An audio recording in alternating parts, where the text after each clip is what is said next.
Hi friend, তোমরা সবাই কেমন আছো? আশা করি সবাই ভালো আছো, সুস্থ আছো, আর আমিও খুব ভালো আছি। তো আজকে তোমাদের সাথে আমি একটা রেসিপি শেয়ার করব। সেটা হলো খাসির মাংস, মানে মাটন। সন্ধ্যা 7টার সময় বড়মশাইয়ের আবদার খাসির মাংস রান্না করে দিতে হবে। সেই কারণে আমিও পাশের বাড়ির কাকির কাছে চলে গেলাম, কারণ আমি কোনোদিন রান্না করিনি খাসির মাংসটা, আমি খাইও না, সেই কারণে আমি রাঁধতেও জানি না। তো তারপর কাকির কাছে চলে গেলাম। কাকি বলল রসুন আদা পেঁয়াজ ছাড়িয়ে দে।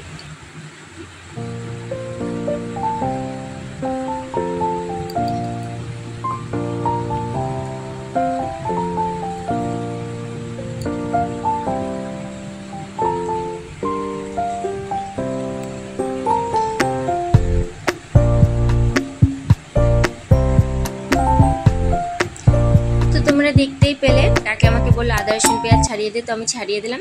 দেখো আমাদের ছাড়ানোও হয়ে গেছে। আর এখানে আদা রসুন সব আমরা বেছে নিয়েছি, পেঁয়াজ কেটে নিয়েছি। এখন আমরা এটাকে পেস্ট করে নেব। আর দেখো মাংসটা ভালো করে ধোয়া হয়ে গেছে। এখন কড়াইতে শুকনো মশলাগুলো ভেজে নেব। শুকনো মশলাগুলো ভেজে নেব।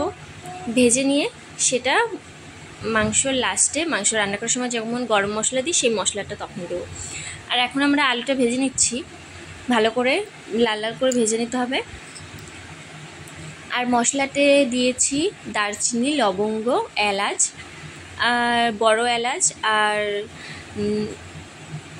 আর আর কিছু না, আর গোটা ধনে। তো এখানে লাল লাল করে আলুগুলো ভেজে নেওয়ার পর আমি এখানে দিয়ে দেবো পেঁয়াজ। পেঁয়াজটা একটু বেশি দিতে হবে, কারণ মাংসটাও অনেক, তো পরিমাণ মতো তোমাদের যেমন লাগবে তোমরা তেমন দেবে।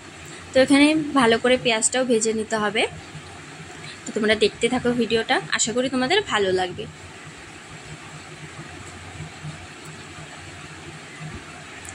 পেঁয়াজটা ভেজে নেওয়ার পর ভালো করে যে পেস্টটা আমরা করেছি, যে মশলার পেস্টটা, সেটা দিয়ে দেবো। এই মশলার পেস্টটা ভালো করে কষিয়ে নিতে হবে।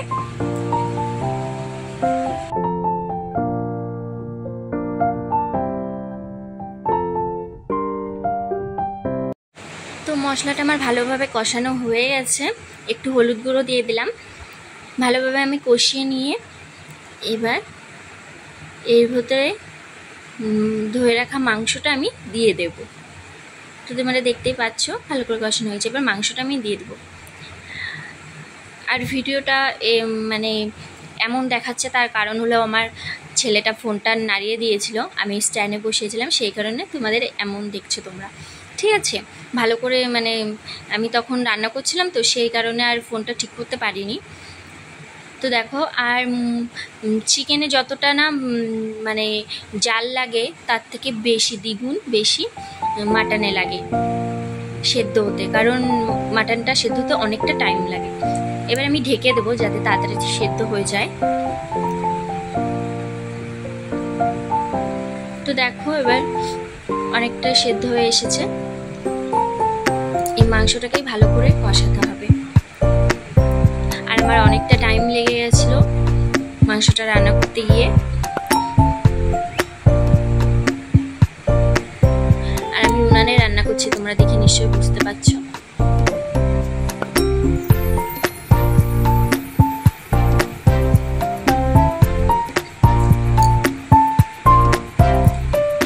তো দেখো মোটামুটি হয়ে এসছে। ছোট উনান তো জাল কম লাগছিল, আর কষাতে অনেকটা টাইম লাগছিল। তো দেখো তোমরা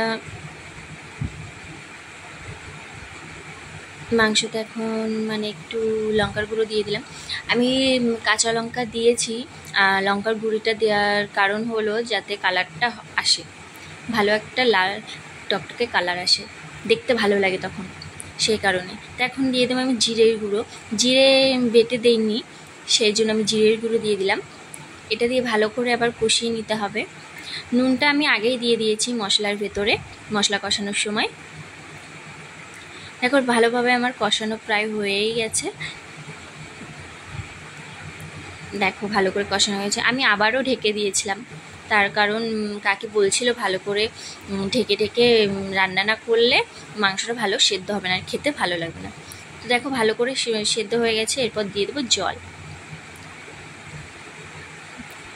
জলটা একটু পরিমাণ মতো দিতে হবে, বেশি দিলেও হবে না, কম দিলেও হবে না, পরিমাণ মতো একটু নিজে বুঝে দিতে হবে। তো দেখো আমার দেয়া হয়ে গেছে জলটা। যে বাটিতে মশলা করেছিলাম সেই মশলার বাটিতে আর একটু জল দিয়ে ঢেকে দেব। তো দেখো আমি তুলেছি, প্রায় হয়ে এসেছে। কি ভালো লাগছে না দেখতে। আর জানো তো আমি খাসির মাংস খাই না, কিন্তু সেদিন খেয়েছিলাম, প্রথমবার আমি খাসির মাংস খেয়েছি।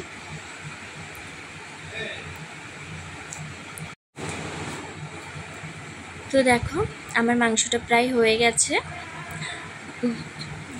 এরপর আমি মাংসটাকে নামিয়ে নেব।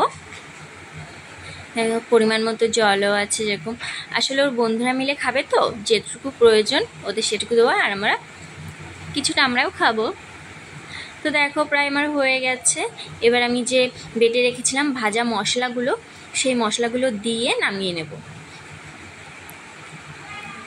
আজকের ভিডিওটা এই পর্যন্তই। ভালো লাগলে অবশ্যই লাইক, শেয়ার, কমেন্ট, আর আমার চ্যানেলটিকে অবশ্যই সাবস্ক্রাইব করবে।